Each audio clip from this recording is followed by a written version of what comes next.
नमस्कार, जय हिंद, जय श्री राम दोस्तों। शिवम चौधरी ऑफिशियल में आप सबका स्वागत है। आगे बढ़ने से पहले आप सबसे रिक्वेस्ट है, वीडियो को लाइक कीजिए, चैनल को सब्सक्राइब कीजिए और शेयर करना मत भूलिएगा। पिछले कुछ दिनों से जिस तरीके से जुडिशरी की पब्लिक स्क्रूटनी हो रही है, हर कोई अपने तरीके से अपनी बात रख रहा है। जहां इसकी शुरुआत उपराष्ट्रपति जगदीप धनखड़ जी से हुई, उसके बाद निशिकांत दुबे, उन्होंने तो लगभग धागे ही खोल दिए। उसके बाद राज्यसभा मेंबर हो, विधायक हो, आम वकील हो या पब्लिक हो, हर कोई अपने तरीके से अपनी बात को रख रहा है। जगदीप धनखड़ जी ने तो ऐसा लग रहा है कि लगभग जुडिशरी को आईना दिखाने की एक तरीके से प्रण ले लिया है। आज भी बोले और बहुत बेहतर बोले। अब मेरा सवाल जेपी नड्डा जी से है और उन लोगों से है जो कहते थे निशिकांत दुबे ने सीमाएं लांघ दी हैं, जो ये कहते थे ये उनका निजी बयान है, पार्टी का लेना देना नहीं है। अब धनखड़ साहब से भी यही सवाल पूछेंगे क्या? शायद उतनी ताकत नहीं है, क्योंकि जिस पद पर धनखड़ साहब बैठे हैं वहां पर हाथ पहुंचना बहुत मुश्किल है। धनखड़ साहब ने आज भी एक मार्के की बात कही, उसके बाद किस तरीके से कपिल सिब्बल बिलबिला गया, उसकी भी बात होगी। धनखड़ साहब आज दिल्ली यूनिवर्सिटी के कैंपस लॉ सेंटर में थे। दरअसल भारत में संविधान लागू हुए 75 साल हो गए हैं, तो उसमें व्याख्यान माला है, लंबी व्याख्यान माला है। उसमें आज पहला दिन था, धनखड़ साहब वहां पहुंचे और अपनी बात को रखा। उस मंच को समझते हुए कि बहुत बेहतर मंच है और आवाज दूर तक जाएगी, क्योंकि जो डीयू का कैंपस लॉ सेंटर है, देश के जाने माने वकील और जज कई दर्जनों में इस सेंटर से पढ़ के गए हैं। भारत का प्रीमियर संस्थान है, तो यहां से बोलेंगे तो बहुत जगह तक बात पहुंचेगी। और क्या बोले, उन्होंने संविधान का उदाहरण देकर संविधान के हवाले से अपनी बात को कहा। और ये वो ही कह सकता है जिसका 3 दशक से ज्यादा लॉ को प्रैक्टिस करने का एक्सपीरियंस हो। ये वही कह सकता है जो राज्यपाल रहा हो, मंत्री रहा हो, बार काउंसिल का अध्यक्ष रहा हो और अलग अलग पदों पर रहा हो और अब उपराष्ट्रपति हो। अक्सर ये जाट समाज से आते हैं, कृषक परिवार से आते हैं धनखड़ साहब। अक्सर माना जाता है थोड़ी खड़ी बोली होती है, थोड़ा सा तुनक मिजाज होते हैं, लेकिन जिस सारगर्भिता के साथ, जिस बेहतर शब्दों के चयन के साथ धनखड़ साहब बोलते हैं, काट पाना शब्दों को और तर्कों को थोड़ा मुश्किल हो जाता है। क्या कहा संविधान का हवाला देकर धनखड़ साहब ने? उन्होंने कहा कि जो प्रियम्बल ऑफ कॉन्स्टिट्यूशन है वो एसेंस है, वो आत्मा है संविधान की, वो नेक्टर है संविधान का, यानी कि अमृत है संविधान का। उन्होंने कहा उसमें लिखा है, शुरुआत ही है, we the people of India, हम भारत के नागरिक। जो ये संविधान है ये हम लोगों की सुरक्षा के लिए है, और ये संविधान कैसे एनफोर्स हो, कैसे नए कानून बने, ये हम पब्लिक तय करेंगी। यानी भारत के 150 करोड़ ये तय करेंगे कि किस तरीके से इस देश को चलाना है। अब 150 करोड़ लोग तो जाकर संसद के अंदर नहीं बैठ सकते, इसलिए वो अपने रिप्रेजेंटेटिव भेजते हैं, उन्हें ये बताकर कि हमारी इच्छा है, अभिलाषा है, हम ये चाहते हैं इस तरह के कानून आए, इस तरीके से देश आगे बढ़े, ये दिशा इस देश की हो, उसको अपनी भावनाओं को उन रिप्रेजेंटेटिव के द्वारा व्यक्त किया जाए, उसी तरीके से कानून और पॉलिसियां बने संसद के अंदर ये तय किया जाता है। इसलिए संसद सुप्रीम है, क्योंकि उसे पब्लिक ने भेजा है। ये कहा धनखड़ साहब। सुप्रीम कोर्ट या जुडिशरी सुप्रीम नहीं। जुडिशरी का सिर्फ एकमात्र काम है कि जो संविधान के तहत कानून बने हैं, क्या वो संविधान के तहत हैं? उनकी आप सिर्फ एक तरीके से इंटरप्रिटेशन कर सकते हैं और ये कह सकते हैं कि संविधान की मूल भावना से बाहर जा रहा है कि नहीं जा रहा है। उसके अलावा और कुछ जुडिशरी नहीं कर सकती। हाँ, बाकी सारे जो केसेस हैं वो सब चलते हैं, लेकिन अगर संविधान की बात आए, कानून की बात आए, तो वो यही कर सकता है। इसलिए उन्होंने कहा कि आर्टिकल 142 जिस तरीके से मिसगाइडेड मिसाइल बन गई है, इसीलिए उन्होंने ये बात कही थी। और ऐसा नहीं है धनखड़ साहब की पहली बार जुडिशरी के खिलाफ बोले हों। जब उपराष्ट्रपति बने थे, जो पहला उन्होंने भाषण दिया था, उसमें एनजेसी की बात की थी, क्योंकि वो इस सिस्टम से निकल के आए हैं, उन्हें पता है कि सिस्टम किस तरीके से काम करता है। तो जब व्यक्ति सिर्फ रिटॉरिक नहीं करता, उदाहरण के माध्यम से चीजों को समझाता है, तब जाकर सही तरीके से पता लगता है कि वो सही बात कर रहा है कि नहीं। और धनखड़ साहब पिछले कुछ दिनों से जिस तरीके से तथ्यों के साथ बात करते हैं, वो बताता है कि धनखड़ साहब किस सीधी लाइन पर चल रहे हैं और तय कर लिया है कि जो बुल को हॉर्न से पकड़ना है, बुल बाय द हॉर्न, वो वाली जो कहावत है वो करनी है, वो कर रहे हैं। उन्होंने समझाया कि पब्लिक किस तरीके से सर्वोपरि है इस देश के अंदर। इस देश के अंदर ही एक प्रधानमंत्री थे जिन्होंने 1975 में आपातकाल लगा दिया, निरंकुश हो गई, 1977 में पब्लिक ने बाहर कर दिया, इसलिए पब्लिक सुप्रीम है। ध्यान रखिएगा, उसी दौरान सुप्रीम कोर्ट, यही जुडिशरी उसी निरंकुश व्यक्ति के आगे किस तरीके से घुटने टेक देते, कहा ही जाता था उस दौरान कि जुडिशरी को घुटने टेकने के लिए कहा और वो रेंगने लगी। जुडिशरी जो इतनी बड़ी झंडा बरदार है कि हम तो संविधान के संरक्षण के लिए काम करते हैं, किस तरीके से उस दौरान काम कर रही थी। 5 जजों की बेंच ने हिबियस कॉर्पस को सस्पेंड कर दिया था, यानी फ्रीडम ऑफ एक्सप्रेशन को सस्पेंड कर दिया गया था। यह स्थिति थी उस समय। अब जुडिशरी कहती है हम तो टॉर्च बेरर हैं संविधान के। तब क्या हुआ था 1975 के अंदर? और ध्यान रखिएगा, जो अब वर्तमान चीफ जस्टिस है संजीव खन्ना, उनके चाचा एचआर खन्ना उस समय थे, उन्होंने डिसेंट नोट दिया था, उन्हें बाहर कर दिया था। जुडिशरी में कोई नहीं बोला। जो उनसे नीचे आते थे उन्हें चीफ जस्टिस बनना चाहिए था, लेकिन उनसे जो नीचे आते थे एमएच बेग, उन्हें चीफ जस्टिस बनाया गया। और 2017 में जाकर कहीं कहा, एक बड़ी बेंच ने यह कहा कि भैया वो निर्णय गलत था। इतने सालों बाद 2017 में आपको याद आता है 1976 में क्या हुआ था? और जुडिशरी कहती है नहीं नहीं, होलियर देन दाऊ हैं, हमसे बड़ा कोई नहीं है। किस तरीके से ये आईना बार बार धनखड़ साहब दिखा रहे हैं। हिम्मत नहीं है, कंटेम्प्ट डाल दो जाके। बहुत सारे पहुंच गए ना निशिकांत दुबे के खिलाफ कंटेम्प्ट डालने के लिए, कुछ नहीं होगा। अटॉर्नी जनरल कोई अनुमति नहीं देगा, और सुप्रीम कोर्ट की आज के समय में हिम्मत नहीं है जाकर स्यूमोटो ले ले। वो तो छोटी मछली एक तरीके से, धनखड़ साहब के अपेक्षा देखा जाए, जाके उनके खिलाफ करो केस, तब देखते हैं किसमें कितनी हिम्मत है। तो जिस तरीके से जुडिशरी को आईना दिखाया धनखड़ साहब ने, बहुत बेहतर है। लेकिन कुछ लोग हैं जो जुडिशरी में फिक्सर का खेल करते हैं।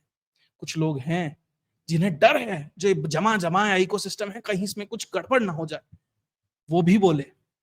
और किस तरीके से उन्हें जवाब दिया जा रहा है, शायद लग रहा है कि कपिल सिब्बल फ्रस्ट्रेशन में आ गए हैं। उन्हें लग रहा है कि जीवन के जो उनका जो लॉ की प्रैक्टिसेस के आखिरी कुछ साल चल रहे हैं, उसमें बना बनाया खेल बिगड़ रहा है। इसलिए उस फ्रस्ट्रेशन और बिलबिलाहट में जिस तरह के बयान दिए जा रहे हैं, क्या कह रहे हैं कि ना पार्लियामेंट सुप्रीम है, ना एग्जीक्यूटिव सुप्रीम है, संविधान सुप्रीम है। बिल्कुल सही कहा। और कहा प्रोविजन जो है संविधान के, उनको इंटरप्रेट कर सकती है सुप्रीम कोर्ट। बिल्कुल सही कह रहे हो सिब्बल साहब, बिल्कुल सही कह रहे हो। लेकिन इंटरप्रेट कर सकती है, कानून नहीं बना सकती। संविधान के लिखे कानून को नहीं बदल सकती, पार्लियामेंट के लिखे कानून को नहीं बदल सकती। एनजेसी में बदला ना, पार्लियामेंट ने बनाकर भेजा, आपने चेंज कर दिया। आर्टिकल 142 का इस्तेमाल करके आप क्या क्या कर रहे हो? तो क्या ये एक तरीके से अपनी सीमाओं को लांघना नहीं है? आपने जो लिखा, जो पढ़ा, एक बार सोचा क्या लिखा? नहीं, क्योंकि आपको लगता था यही सिब्बल थे ना जो रात को डांस प्रोग्राम में जाकर डीवाई चंद्रचूड़ से कहते थे भैया बेंच बनाओ और जमानत दिलाओ तलवाड़ को, तिस्तासिल तलवाड़ को, और मिल जाती थी। अब एक्शन हो रहा है चंद्रचूड़ साहब के खिलाफ, इसलिए इन्हें दिक्कत है, इसलिए सवाल उठा रहे हैं उपराष्ट्रपति के ऊपर। अब उसका बहुत बेहतर जवाब अमित मालवीय की तरफ से आया कि किस तरीके से जो कपिल सिब्बल साहब हैं वो काम करते। उन्होंने कहा कि भैया आप सुप्रीम कोर्ट के लिए बड़े परेशान हो, लेकिन एक बयान आया था आपका 6 अगस्त 2022 को। अब तो पीछे की सारी कहानी खुलने लगी कपिल सिब्बल साहब की। यही कपिल सिब्बल साहब हैं जो ये कह रहे थे कि सुप्रीम कोर्ट से अब कोई होप नहीं बची है। 6 अगस्त 2022 का बयान, तब तो आपको सुप्रीम कोर्ट बहुत बुरी लग रही थी, अब बहुत अच्छी लग रही है, क्योंकि सुप्रीम कोर्ट कुछ आपके पक्ष में फैसला देना चाह रही है। तो बहुत बेहतर है, जहां आपके खिलाफ फैसले आ जाएं, कपिल सिब्बल साहब को बड़ी दिक्कत होने लगती है। और ध्यान दीजिएगा, यही सिब्बल साहब पे एक मौका नहीं है, कई मौके हैं, सारे दिखाऊंगा। जब आजम खान के बेटे को जमानत नहीं मिल रही थी, जब योगी आदित्यनाथ ने एक फुल प्रूफ केस बनाया था कि किस तरीके से जो उम्र कम है और फिर भी वो विधायक बन गए थे, और अलग अलग केसेस जिस तरीके से उनके ऊपर पाबंद किए गए थे, उनके 2012 से 17 के कार्यकाल के दौरान जो जो काम किए थे, जब जमानत नहीं मिल रही थी, उन्होंने क्या कहा? सुप्रीम कोर्ट में कॉन्फिडेंस धीरे धीरे खत्म हो रहा है। क्यों? क्योंकि तुम्हारी चल नहीं रही थी। यही सिब्बल था ना जब जो आरकेजी जो मेडिकल कॉलेज वाला केस था कलकत्ता का, आरजी कार, जब लाइव स्ट्रीमिंग हो रही थी और सुप्रीम कोर्ट डांट रही थी, तो ये कह रहा था अरे साहब लाइव स्ट्रीमिंग मत कराइए, मेरी सारी की सारी जो लॉयर की प्रैक्टिस है वो खराब हो जाएगी। तब तो सुप्रीम कोर्ट बहुत बुरा लग रहा था क्योंकि लाइव स्ट्रीमिंग करा रहा था। अब बड़ा अच्छा लग रहा है क्योंकि उपराष्ट्रपति ने सवाल उठा दिया। तो किस तरीके से ये फिक्सर खेल करते थे ये समझिए। उसके बाद ये कह रहे हैं कि जो लोअर कोर्ट है, सेशंस कोर्ट है, अब जमानत नहीं देती है, तो इसलिए जो जुडिशियल सिस्टम है उसमें धीरे धीरे लोगों का कॉन्फिडेंस खत्म होता जा रहा है। वहां पर भी आपको जुडिशियल सिस्टम खराब लगने लगा। इन्हें जुडिशियल सिस्टम इसलिए खराब लग रहा है क्योंकि अब सोनिया गांधी और राहुल गांधी के खिलाफ चार्जशीट फाइल हो रही है। इन्हें जुडिशियल सिस्टम इसलिए खराब लग रहा है क्योंकि अब उनकी दोहरी नागरिकताओं पर सवाल उठने लगा है। इन्हें इसलिए बुरा लग रहा है क्योंकि इनके जो मौकिल होते हैं उन्हें ईडी उठा के ले जाते हैं और जमानत नहीं मिलती, इसलिए दिक्कत है। कपिल सिब्बल जैसों की तूती जब बोलती थी, जब 30 मतलब कई साल तक चारा घोटाले में जेल होने के बावजूद लालू बाहर हो जाता था। जमानत एक्सपर्ट ही तो है, अब वो खत्म हो गया तो इन्हें दिक्कत हो रही है, इसलिए अब ये उपराष्ट्रपति के खिलाफ बोल रहे हैं। फ्रस्ट्रेशन है, इससे ज्यादा कुछ नहीं है। इसलिए कपिल सिब्बल जैसे लोग अब ये समझ रहे हैं कि जो तंत्र उन्होंने चलाया था, उनके पिता भी एक बड़े जज थे, वकील थे, माफ कीजिएगा, और किस तरीके से जुडिशरी का खेल होता था, ये एक और उदाहरण दे देता हूं, और ये लोग उसमें किस तरीके से मुलव्वस थे। 27 में से 14 जज ऐसे थे सुप्रीम कोर्ट में जिनके पिता कभी जज या बड़े वकील रहे हैं। डीवाई चंद्रचूड़ के पिता वाईवी चंद्रचूड़ सीजीआई थे। केएम जोसेफ के पिता के मैथ्यू जज थे। संजीव खन्ना के चाचा एचआर खन्ना जज थे, इनके पिता भी जज थे। वीवी नागरत्ना, उनके पिता एस वेंकैया, वो भी जज थे। 4 तो नाम बताए हैं, 27 में से 14 तो 2022 में ऐसे थे सुप्रीम कोर्ट के अंदर। ये स्थिति थी, उन्हीं के बीच में लोग होते थे, इसलिए मजे आते थे, सब चंगा सी चल रहा था। अब आया मोदी, एनजेसी ले आया, धीरे धीरे पब्लिक का प्रेशर बनने लगा, अब इन्हें दिक्कत होने लगी। अब धारा 142 लगाती है अगर सुप्रीम कोर्ट, तो उस पर मोदी सरकार अब कोशिश कर रही है ऑर्डिनेंस या रिव्यू पिटिशन के माध्यम से उसे भी हटाया जाए, इसलिए इन्हें दिक्कत हो रही है। ये राम मंदिर में जाते हैं तो झटका लग जाता है, ये 370 में जाते हैं तो झटका लग जाता है, ये वक्फ में जाते हैं तो झटका लग जाता है, इसलिए इन्हें दिक्कत है। इसलिए इनका कॉन्फिडेंस धीरे धीरे इरोड हो रहा है जुडिशरी पे से, ये स्थिति हो गई है।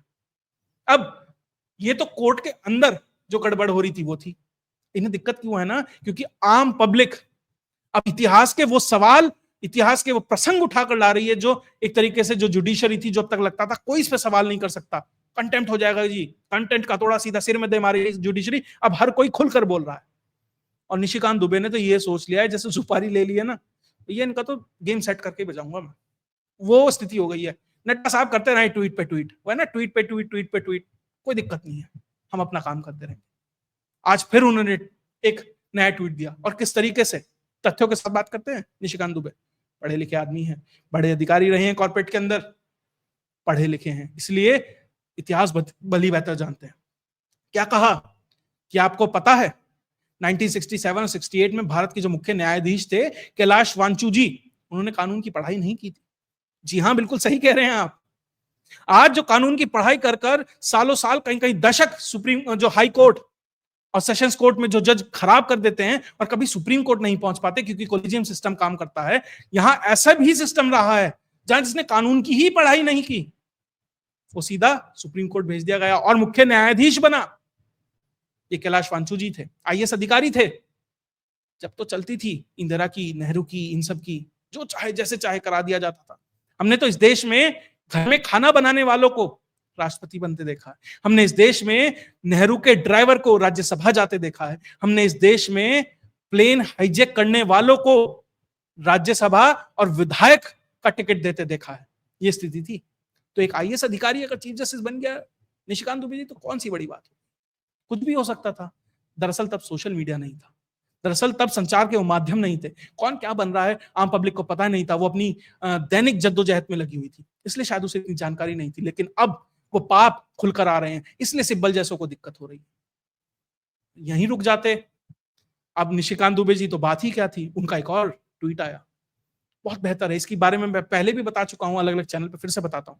क्या लिखा, कांग्रेस के संविधान बचाओ की एक मजेदार कहानी। असम में बहरुल इस्लाम साहिब ने कांग्रेस की सदस्यता ली 1951 में, ठीक है, कोई भी ले सकता है। तुष्टीकरण के नाम पर कांग्रेस ने 1962 में राज्यसभा भेजा, ठीक है, बहुत लोग जाते हैं। 6 साल बाद 1968 में दोबारा राज्यसभा भेजा, ठीक है, विस्तार दे दिया गया होगा सेवा भाव बनाए रखने के लिए। उसके बाद उनसे बड़ा चमचा कांग्रेस को नजर नहीं आया, राज्यसभा से बिना इस्तीफा दिलाए, इस्तीफा नहीं दिया, राज्यसभा में बने हुए हैं। उसके बाद 1972 में जज बना दिया हाई कोर्ट के अंदर। अब देखिएगा खेल कैसे होता है।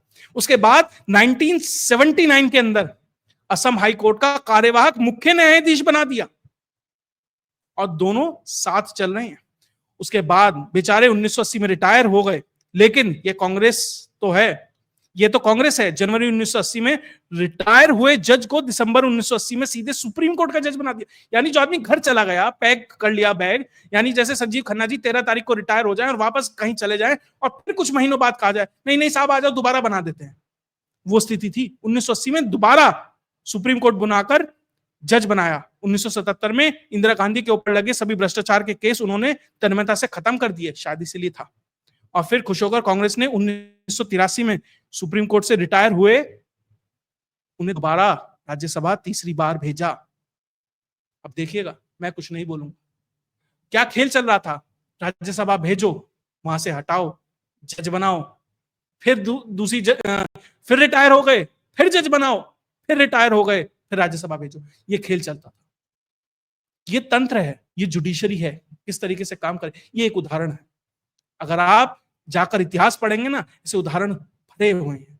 इसलिए कपिल सिब्बल हो, अभिषेक मनु सिंह भी किस तरीके से 1700 करोड़ रुपए साल का कमाता है, टैक्स भरता है। हमने इस देश में वकीलों के चैम्बर में लोगों को जज बनते देखा है। इसलिए जब धनखड़ साहब बोलते हैं तो कपिल सिब्बल जैसों को दिक्कत होती है। जब निशिकांत दुबे बोलता है तो दिक्कत होती है। आम पब्लिक बोलती है तो डर जाती है, कंटेम्प्ट हो जाएगा जी। हम बहुत सारे यूट्यूबर्स को भी लोग कहते हैं थोड़ा हल्के बोला करो। लेकिन जिस तरीके से अब हर कोई बोल रहा है, किस किस पे कंटेम्प्ट लगाएंगे साहब? अब वो समय है जहां रिफॉर्म होना निश्चित है और होना पड़ेगा, तभी ये देश आगे बढ़ पाएगा। और जब तक चीजें निकलती रहेंगी, हम उसकी स्क्रूटनी करते रहेंगे, हम अपनी बात रखते रहेंगे। अगर आपको वीडियो विश्लेषण अच्छा लगा तो वीडियो को लाइक कीजिए, चैनल को सब्सक्राइब कीजिए और शेयर करना मत भूलिएगा। जय हिंद।